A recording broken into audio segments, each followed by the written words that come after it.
안녕하세요. 강북청소년학원에서 영어를 가르치고 있는 조정현입니다. 반갑습니다. 어, 앞에서 국어를 열심히 하셔서 영어는 좀 가볍게 말씀을 드리도록 하겠습니다.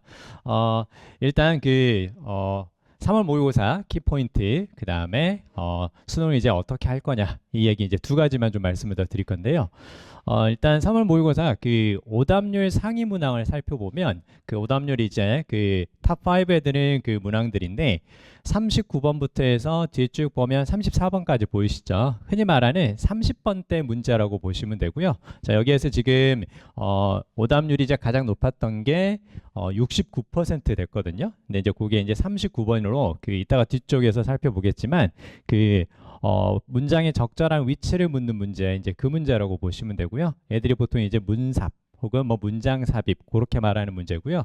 그다음에 뭐 30번은 이제 밑줄어 위 문맥상 적절하지 않은 것을 고르는 거, 33하고 34는 이제 빈칸 완성. 그리고 이제 36번은 맨의 박스가 있고 A, B, C 순서별 문제 이제 그렇게 되는 건데 이 문제들이 여전히 까다롭기는 하거든요. 까다롭긴 한데 이제 요거 딱 보면 요게 이제 작년 3월에 오답률 상위 문항이거든요. 거의 비슷하죠.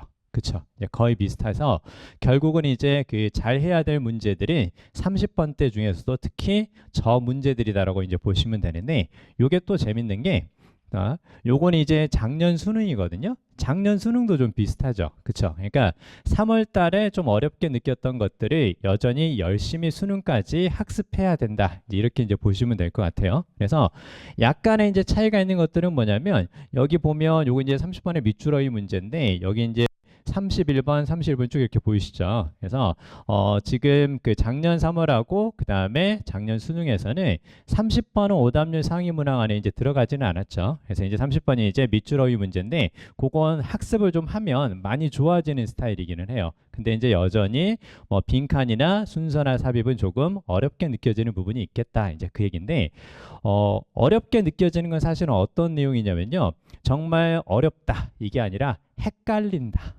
이렇게 보시는 게 좋아요. 이따가 다시 한번 말씀을 더 드리도록 하겠습니다. 아무튼 오답 상위 문항은 주로 이제 30번대 문항들이다. 이 문항들은 수능 볼 때까지 끝까지 열심히 해줘야 된다. 이렇게 이제 보시면 될 것 같아요. 자, 그리고 이제 조금만 더 디테일하게 이제 좀 말씀을 드려보면 대체로 평이한 3페이지. 3페이지는 흔히 대입파악이라고 하는 뭐 주제라든가 제목, 그 다음에 글의 요지, 그 다음에 이제 21번 같은 경우는 3페이지는 21번부터 24번까지거든요. 근데 21번이 조금 어렵게 느끼는 거거든요. 이렇게 밑줄 친 부분이 문맥상 어떤 뜻인지 흔히 보통 함축된 의미를 담고 있다. 그래서 함축음의 추론이라고 하는 그 문제거든요. 근데 이 문제가 약간 극과 극으로 나뉘는 경우는 좀 있어요.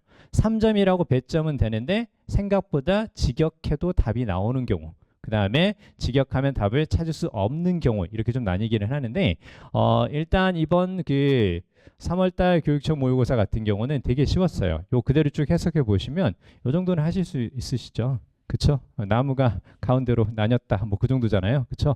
우리 애들 참 쉬운 거 하는구나. 그게 아니라 어찌됐건 이렇게 쉽게 나오기도 하는데요. 이건 그대로 해석해도요. 나무가 가운데로 나뉘었다라는 것은 이게 살짝 어려워지죠. 그쵸? 그래서 디타치가 이제 떼내다, 뭐 어태치의 반대말 정도니까 그러면 가운데로 나눴다라는 것은 분리되었다 혹은 떼내졌다 이렇게 볼 수 있는 거죠. 그래서 그냥 1번으로 그냥 답을 쉽게 찾을 수 있는 문제이긴 했습니다. 그래서 아이들이 보통 이제 시험지를 보면 3페이지가 이제 듣기가 이제 끝나고 나서 본격적으로 독해가 시작되는 부분이라 조금 집중해서 보는 부분이거든요. 근데 이제 이쪽에서 조금 쉽게 나왔기 때문에 수월하게 갈 수 있지 않았나.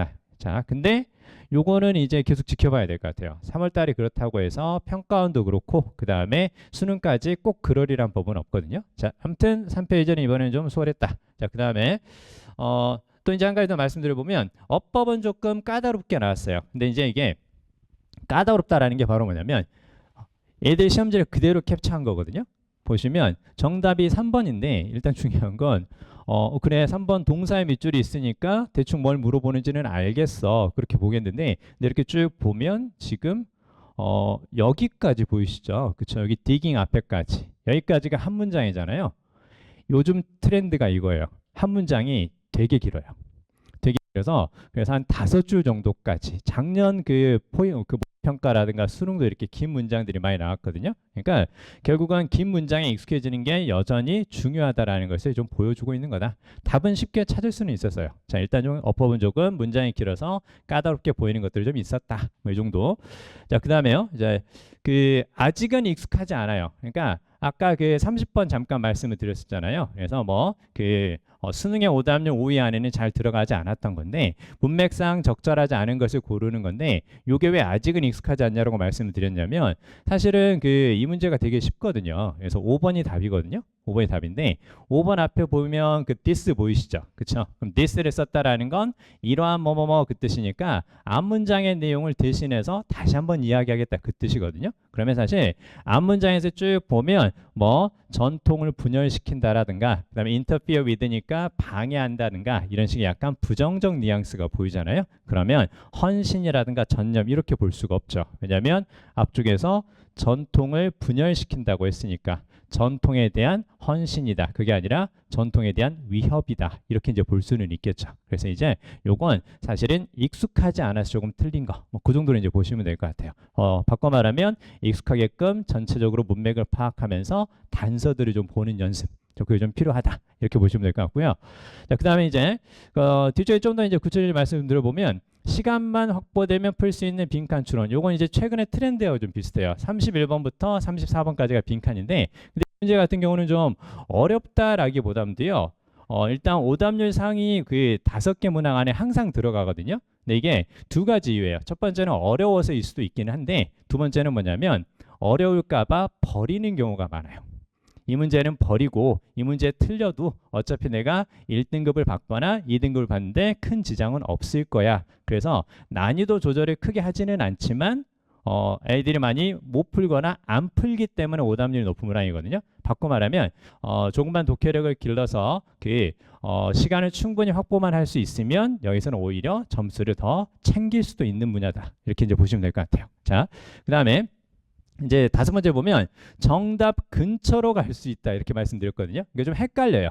헷갈리는 이제 간접쓰기인데 간접쓰기는 이제 우리가 아까 말씀드렸던 그 문장 삽입이나 순서 배열 그 문제거든요. 그래서 그걸 조금만 더 구체적으로 한번 말씀을 더 드려볼게요. 자, 이쪽 한번 볼까요? 자, 이쪽 보면 자.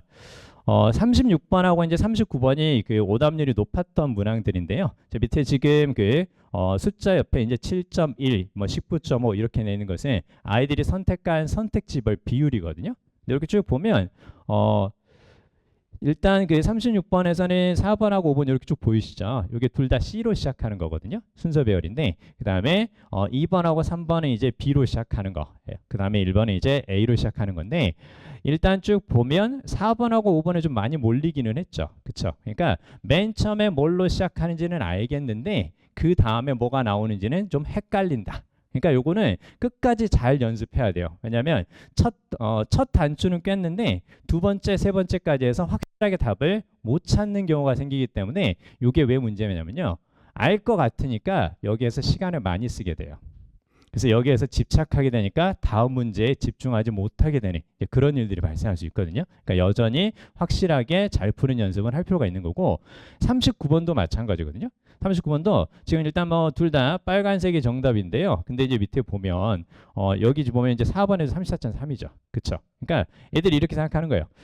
일단 뭐 39번 문장 삽입 문제 같은 경우는 3번 아니면 4번이지 않겠어? 이렇게 생각하면서 그 근처를 자세히 읽기는 하는데 문제를 풀어가는 것에 대한 확실한 그 확신이 안 생기니까 자꾸 갔다가 틀리는 거예요. 그래서 결국은 이거는 아까 수능 때도 이제 말씀을 드렸듯이 수능 때도 오답률 5위 안에 늘 들어가죠. 그렇죠? 그러니까 끝까지 확실하게 답을 찾는 연습을 좀 해줘야 된다라는 거죠. 그래서 자, 근데 정말 어려웠을까요?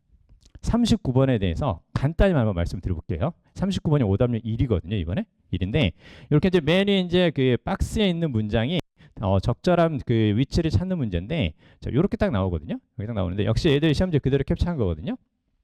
사실 요령은 간단하거든요. 요령은 간단한데 이 요령을 좀 숙지할 수 있게끔 계속 연습을 해볼 필요가 있거든요. 자, 1번부터 5번 사이에 들어갈 문장이잖아요. 그쵸? 그럼 원래는 1번부터 5번 사이에 있었던 걸 바깥으로 떼낸 거잖아요. 그쵸? 그럼 당연히 원래 문장 안에 있었던 게 바깥으로 빠졌으니까 뭔가 어색한 부분이 느껴지는 부분, 흔히 말하는 흐름의 단절이 느껴지는 부분, 이제 그걸 찾아야 된다는 뜻이거든요. 그래서 요거 딱 보면 지금 그 1번 문장을 쭉 보면 오토매틱이라고 보이죠. 그렇죠? 뭔가 자동으로 한다는 얘기가 일단 보입니다. 그 다음에 자동으로 하는 거니까 in other words는 표현을 바꿔서 말하면 그 뜻이거든요. 똑같은 얘기 하겠다는 얘기인데 자동이니까 생각하지 않고 하겠죠. 그렇죠? 자동이니까 생각하지 않고 하는 거고, 근데 이제 밑에 보면 요건 생각하는 거잖아요. 추론이니까 생각하는 건데 동기부여된 추론이죠. 그렇죠? 그러면 그냥 자동으로 생각 없이 하는 것이 아니라 뭔가 동기부여가 됐으니까 이유 있는 사고를 한다는 뜻이겠죠. 그렇죠? 그러면 당연히 자 여기 나오는 2번하고 3번하고 문장의 흐름의 연결이 어색하다. 그러니까 몇 번이 답이다? 3번이 답이다. 요렇게 고르는 문제거든요. 근데 이걸 아이들이 이제 그 문장을 딱 보면서 흐름을 연결하면서 보는 연습들이 있죠. 그쵸? 그걸 하지 않고 대충 단서만 가지고 푸는 경우도 많거든요. 보통 이제 뭐 대명사라든가 지시어 이런 것들 뻔한 단서만 가지고 풀려고 하는데 답찾기식의 학습은 여전히 결국은 정답 근처로 갔다가 틀리게 만들 수 있다는 것을 최근 2년 동안의 평가원과 수능이 보여주는 것을 이번 교육청도 똑같이 보여준 것 같아요. 그러니까 본질적인 독해력의 향상이 좀 필요하다. 이렇게 이제 보시면 더 좋을 것 같아요. 자, 그리고요. 이 문제 어떻게 푸는지 아시겠죠? 그쵸? 맞아요. 그래서 그 집에 가서 혹시라도 우리 아이가 제대로 공부하고 있나 한 번쯤은 한번 물어보세요. 이런 문제 어떻게 푸는 거니? 그랬을 때 얘가 이거는 3, 4, 5번만 집중적으로 읽으면 돼. 혹시라도 그렇게 말한다면 당장 거기 학원 다니지 말라고 말하시는 게 가장 좋아요.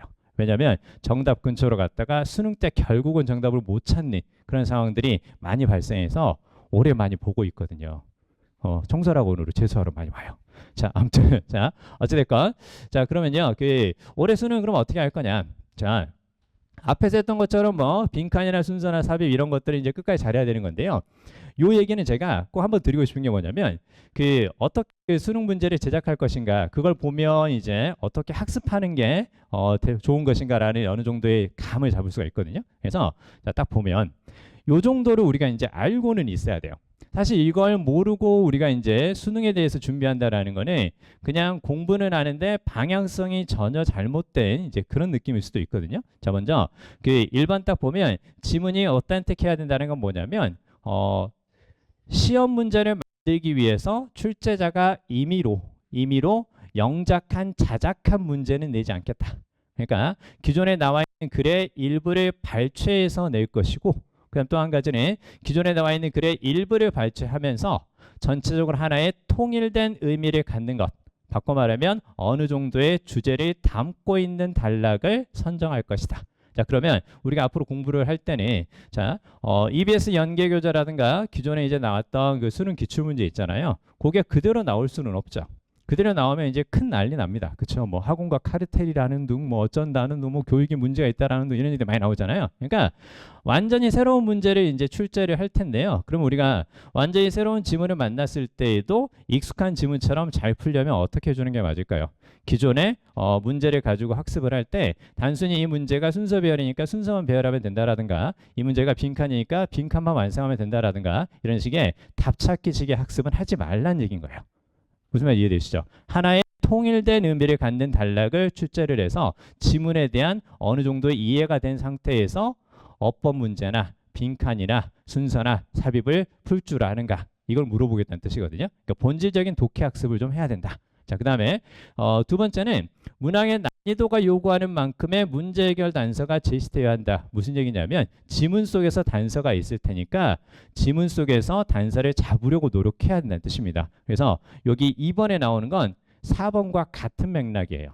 그러니까 4번 딱 보면 글을 이해하는데 배경 지식이 필요한 글은 지문으로 사용하지 않는다. 무슨 말인지 이해되시죠? 그러니까 혹시라도 또 한번 말씀을 드리는데요. 잘못된 정보를 전달하시는 경우들이 많아서 이제 드리는 말씀인데 뭐 이번 시험은 되게 어려웠습니다. 뭐 철학 지문이 나와서 뭐 경제 지문이 나와서 논리 지문이 나와서 이런 것들을 잘 모르는 학생들 같은 경우는 지문에 대한 접근조차 하지 못했을 정도로 상당한 난이도의 문제였습니다. 이렇게 얘기를 한다면 잘못 보고 있는 거예요.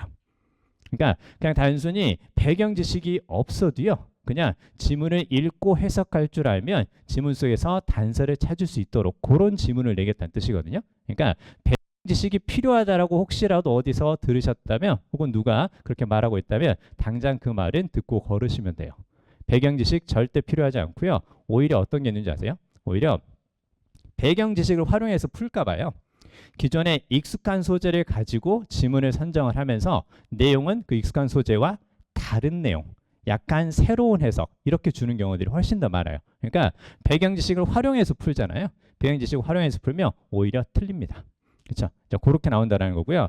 그 다음에 이제 3번은 있잖아요. 요건 좀 그래요.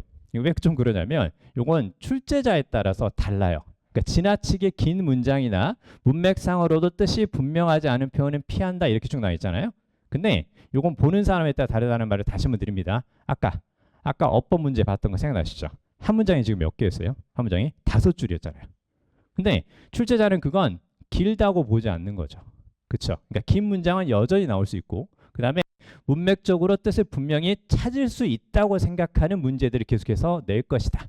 결국은 어떤 얘기냐면 1번하고 3번이 어느 정도 이렇게 맥락상 상통하는 느낌이 좀 들죠. 그렇죠? 지문을 좀 제대로 읽어야 된다. 지문 속에서 무슨 말인지 좀 이해하는 연습 그게 좀 필요하다. 자, 이렇게 본질적인 독해 학습을 계속해서 강조한다고 이렇게 생각하시면 좋습니다. 자, 여기까지 말씀을 드렸고요. 결국은 이제 뭘 어떻게 준비해야 될 것인가 요거는 사실은 그 고민은 제가 하겠습니다. 제가 할 테니까 아이들 그냥 열심히 공부할 수 있도록 그리고 저한테 보내주시면 더 잘할 수 있도록 하겠습니다. 감사합니다.